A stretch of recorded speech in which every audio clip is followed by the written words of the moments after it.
Hello everybody, and thank you for joining me on this beautiful day for some more Gravely stuff. Today I'm going to be showing you the basic operations of one of these walk-behind tractors from the commercial series, which this is, on up. And yours might look a little different from mine, but that's alright. They basically all work the same way. So this video might be painfully obvious to some people, but I do see a lot of instances where people come across one of these in like a garage sale, estate sale, in the back of a barn, something like that, and they got no idea what it is or what to do with it. So we'll start at the basics. This is a Gravely walk-behind tractor. Specifically, this one right here is a C10A, albeit quite modified.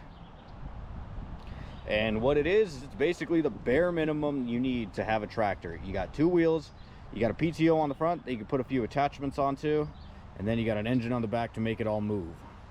Like I said, this one is pretty modified, so it might not be 100% like what you're seeing, but if nothing else, this will help my lovely wife figure out how to work it.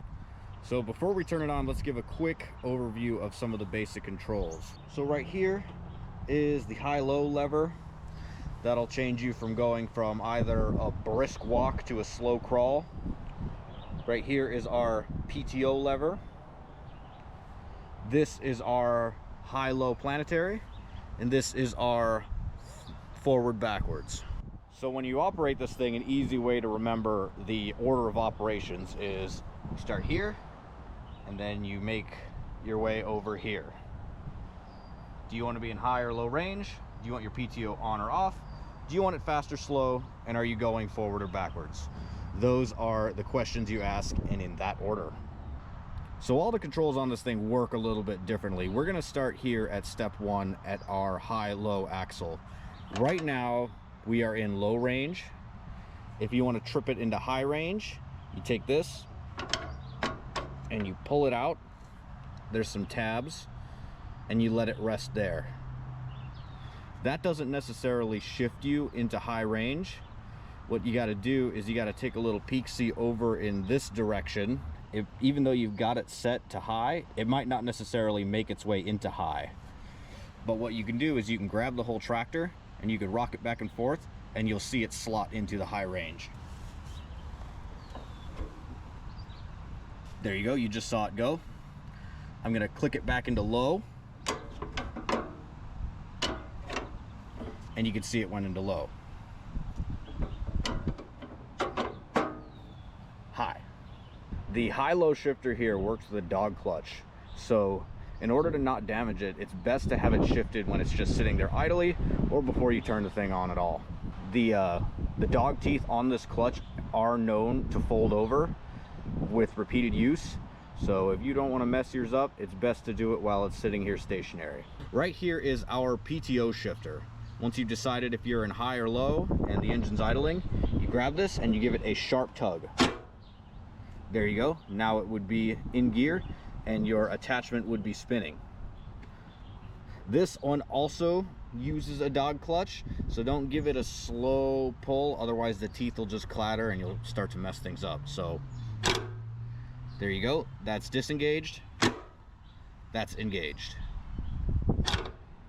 Here we have our high-low shifter and our throttle.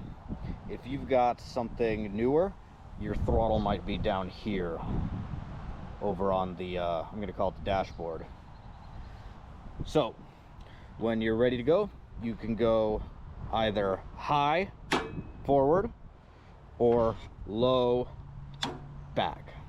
So for the high-low shifter, something to note is that this also affects your PTO speed. So if you're in high, your PTO is going to be going faster, and if you go low, you're going to be going slower, as well as your ground speed. The clutch in these is a lot like the clutch on a car, or maybe more like a motorcycle. It is a wet clutch with friction material, and if you're slipping the clutch, you are wearing it down. Here is our forward backwards lever. This way goes forward, this way goes back. You'll note that for this one, back doesn't lock. That's just a safety thing to make sure you don't run yourself over. It's not broken if yours does that. This one's got a little bungee on it. That's something worth noting, is that the high-low, these sorts of clutches, they do drag. So your forward, backwards, your high-low, even when you're in neutral, which this should be, sometimes it drags and the tractor will try to creep forward. I got this bungee here to make sure that it sits in its neutral, but that's something worth noting. Maybe before you start yours up for the first time, put some chocks on it so it doesn't run away from you. All right, let's turn this thing on. The choke is a little bit funky because I replaced this air filter and now it doesn't have some of its linkages. So here's how it works now. First of all, make sure you're in neutral, PTO's off, then turn the choke on and hold it here. Otherwise, it's just gonna try to open up the choke and you will have no choke. All right, here on the other side, I got the engine on, started.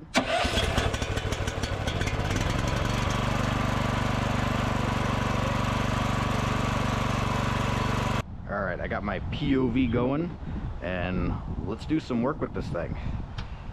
I don't think I need the choke anymore. So we are in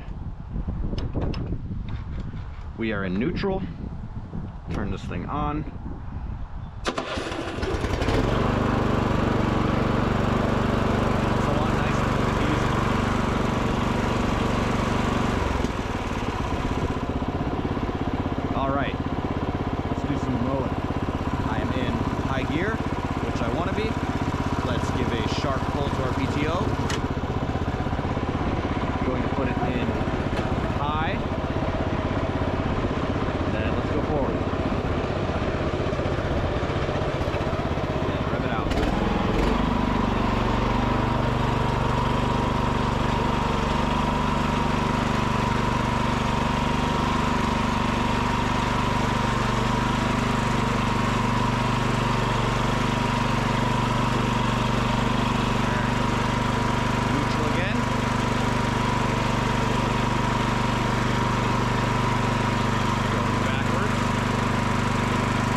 So there you have it. Those are the basics on how to operate a Gravely tractor, a Gravely commercial and newer tractor.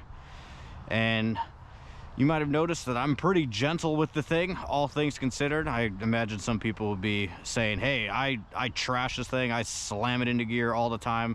And I guess my response to that would be, good for you.